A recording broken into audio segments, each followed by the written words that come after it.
Hello, wonderful listeners. A quick update for you. I have created a paid subscription for the podcast. For 99p a month, you can get an extra bonus episode per week and a monthly workshop episode where I go into a lot more depth, a lot more detail, and provide a lot more structure for your self-development.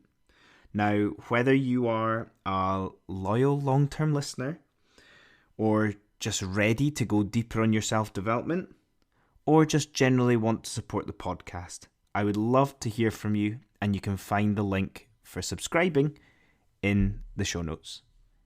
Enjoy the show. Hello, everyone, and welcome to the first episode of the Self-Improvement Project for 2023. This will be the third year of the podcast, the Self-Improvement Project.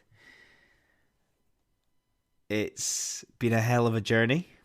It's been one I've loved and one I will continue to love, delivering each week alongside my Sunday email, and just enjoy experimenting with all the different things that come with it. I saw a great quote earlier around content, because it's so endless now and it's tough to decipher what is good, but also when you're creating things, what is it that you truly want? And the quote was that chefs don't want to work in McDonald's, even though McDonald's is probably one of the most well-known and most popular food outlets in the world. And it comes down to that element of making something so individual that it is a representation of yourself. As much as that resonated with myself, I think it's about trying to relay that to you as a listener. And how that all comes about is our identity. I've done previous episodes called An Identity Prison, where we're talking about trying to escape some of those attachments and ties that we feel obliged to live up to due to reputation, due to ego, due to how we believe others perceive us. However, the identity we need to continue to focus on is that one that is continually evolving, constantly being molded and eternally becoming. You're never finished. And with this, as much as I try to stay timeless when we have these moments that we reflect a lot more, it's important to recognize these big questions and some of the things that influence it. Something that's been on my mind a little bit, and always tends to come to mind a little bit more when I have time to rest, recuperate, reflect, is the role that desire plays in our lives. And as much as ambition and aiming for lofty goals is important, we need to recognize that it's not something that we live by that represents us. Desire and the faults that come with it come from a lack of something. Let's use the obvious example that probably 90% of the world lives with, is a desire for more money. What impact and effect does that have on you as a person? Does that make you a more negative person? Does that make you less present? Do these desires that you have allow you to be the person that you truly want to be? And this is where we need to pick and choose the good things that come with it. Potentially good things with ambition is that you are maybe more driven, you're hardworking, you feel a true alignment with serving the world and having an impact. But the faults or the negative elements that come with it is that are you spending enough time with those you love or those that love you? When you do, are you present enough with them and making sure that there are no regrets there for something that you're unsure is going to be worthwhile in the long run that you're working towards? A lot of this comes back to one simple question. It comes back to, do you really know what you want? When you spend time writing down what you really want, it allows you to manifest and control the behaviors that you live day in, day out. There's nothing wrong with wanting to be the most successful person in a certain field, but are you willing to part with and compromise with the sacrifice that it takes to get there? On the flip side, if you're wanting to have a really good life and sacrifice greatness for that, are you happy to live with that? Do you have peace of mind of being ordinary is actually okay? This is the identity that you need to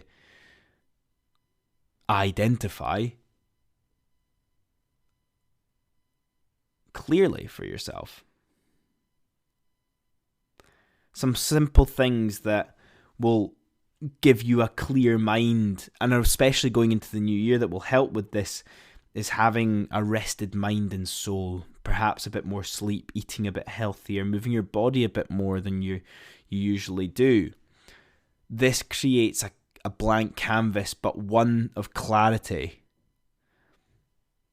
If you think of the ocean, where it's perhaps quite choppy waters, there's a storm, this is when everything is a bit off balance for you. It's maybe a bit scary, it's not very pleasant, and if you're thinking from shore, if you're looking at it, it's not very calming and peaceful. It's not allowing you to be clear around your thoughts. However, if the water is very calm, then that allows clarity to come to the fore. Everything's under control. Everything's a bit tranquil. And it allows you to really think, do you know who you want to be? When you're trying to become a certain type of person, a lot of it just comes back to loving and respecting yourself more.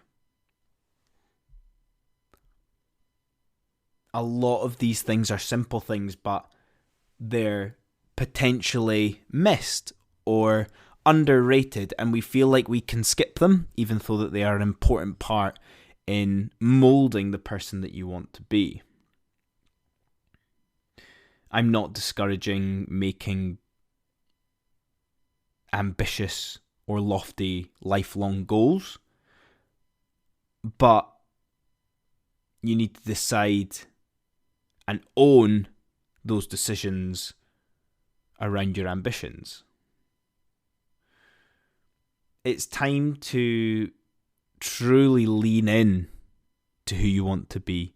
Lean into the things that give you the most energy and make you feel alive.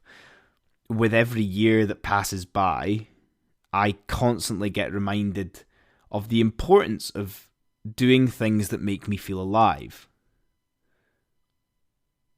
Doing different things, trying new things, looking at relationships, analysing, is there more that I want from them? More that I need to serve to them? Is there an element of having to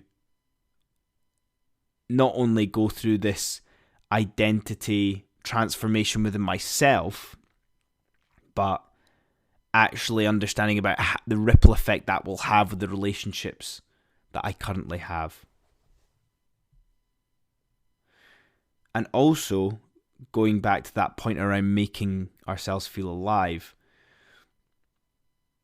resenting your life because of the desires that you have is not a way to make you feel alive.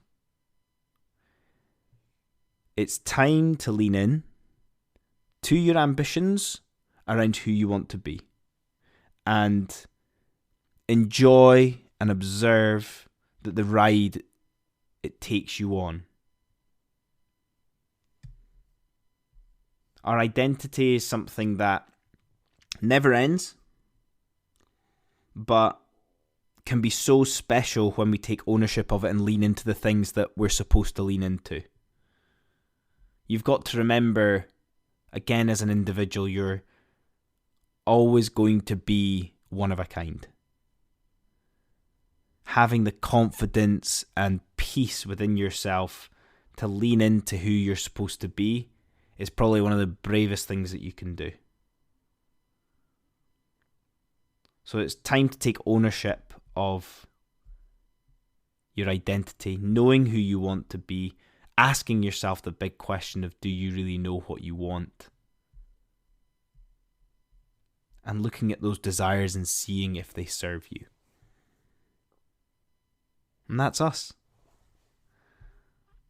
Thank you very much for listening. I hope that has had some sort of impact on your thinking around your own identity moving forward into the new year. I always want to make these podcasts as timeless as possible, but there are moments where we have to acknowledge the timing of listening to things and the profoundness that that can have.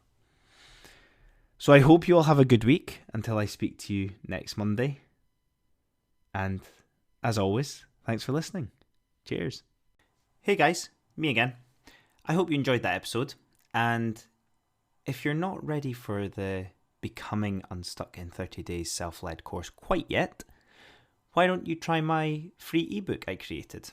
5 simple steps to improve yourself and your life. I made this during the very first lockdown of the pandemic in the early days of the Self-Improvement Project. It's a quick go-to when you're feeling unsure what to work on when improving yourself or your lifestyle. And the great starting point if you're trying to figure out how to live a more fulfilling and simple life. The link for this will be in the show notes for you. Have a good one.